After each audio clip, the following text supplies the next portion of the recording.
السلام علیکم ڈاکٹر علی وقار قادری صاحب. عمر فاروق آپ کو اپنا مودبانہ سلام پیش کرتا ہے. سر ایک چھوٹا سا سوال ہے کہ جادو کے بارے میں عام طور پر پرسیپشن یہ ہے ہمارا کہ جادو پیغمبروں پہ بھی ہوئے ہیں، تو عام طور پر معاشرے میں بھی وہ لوگوں پہ ہو جاتے ہیں.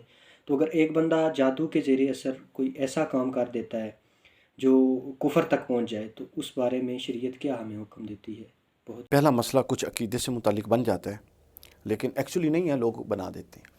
انبیاء علیہ السلام اور پھر خاص طور پہ حضور نبی اکرم صلی اللہ علیہ وسلم سرور انبیاء آپ کی جب بات ہوتی ہے تو اس میں صحیح بخاری مسلم دونوں میں حدیث ہیں، کتاب و تفسیر کے اندر جو معوذتین ہیں، سورہ فلق اور سورہ ناس. حضور علیہ الصلوۃ والسلام پر جادو ہوا تھا اور اس جادو کے توڑ کے لیے پھر اللہ تعالیٰ نے ان صورتوں کو نازل کیا. حضور نے یہ پڑھا اور ختم ہو گیا.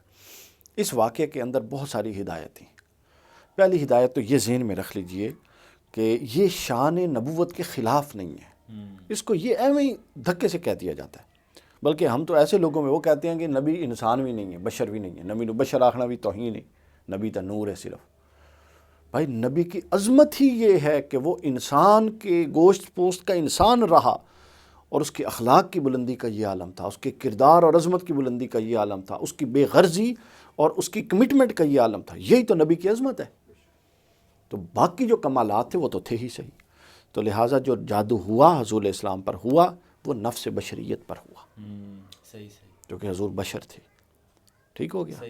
تو نفس بشریت پر ہوا، اور اس لیے ہوا تاکہ اس بات کو ثابت کر دیا جائے کہ نفس بشریت جو بھی بشر ہوگا اس پر جادو ہو سکتا ہے. اگلا سوال اس میں یہ ہے کہ کیا وہ جادو کسی پر ہو، یعنی آپ پر کسی نے کیا ہے اور کوئی خدا نخواستہ جی کفر تک لے جائے، ایسا کچھ نہیں ہوتا.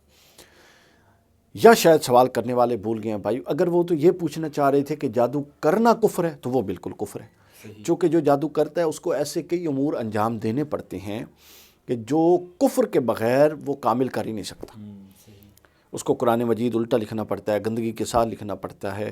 اس کے بعد اس کو نجس ان کو رہنا. میری کتاب ہے جادو اور اس کی حقیقت، اس میں ایک پورا باب ہے کہ جادوگر کیسے بنتے ہیں. اس میں یہ ساری چیزیں میں نے تفصیل سے بیان کر دیں. تو اگر تو کوئی کرنے کے والے سے پوچھا وہ تو ہے ہی صریح کفر. اور اگر کوئی یہ کرے کہ کسی نے کیا ہے اور جس پر ہوا ہے اس کو کفر پہ جادو مجبور کر دے، یہ نہیں ہو سکتا، یہ خلاف عقل ہے. وہ تو پھر معذور ٹھہرے گا شرعن. اگر آپ پر جادو کرے کوئی اور آپ جادو کی وجہ سے کہ جی میں تو اس وجہ سے گناہ کیا تھا، مجھ پہ تو جادو ہوا ہے. بھائی پہلی بات تو یہ ہے جادو ظنی علم ہے. آپ کو قطعی طور پہ بتا کس نے دیا جادو؟ آپ پہ وحی آئی ہے.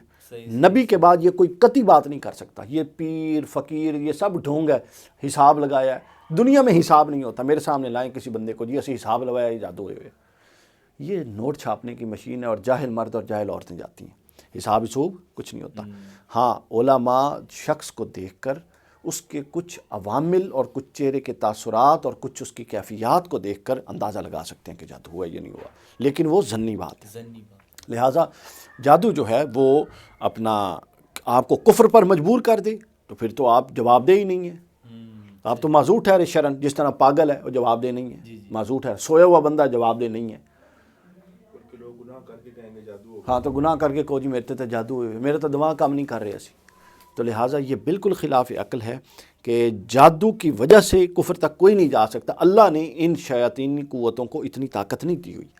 شیطان انسان کو وسوسہ ڈال سکتا ہے، پکڑ کے مجبور نہیں کر سکتا گناہ پر. وہ قرآن نے واضح بتا، قرآن مجید میں یہ موضوع 10 دفعہ سے زیادہ آیا. ٹھیک ہے. اور یہ ایک اصول ہے قرآن کا. میری آگے کتاب آ رہی ہے قرآن مجید کے 365 اصول.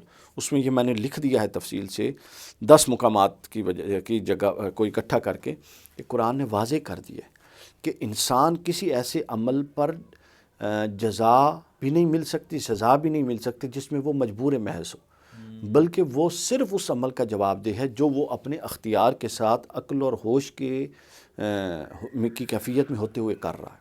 تو لہٰذا جادو کفر تک کبھی نہیں لے جا سکتا. ہاں جادو کرنا ایک کفر کا کام ہے اور نفس بشریت پر جادو ہو سکتا ہے.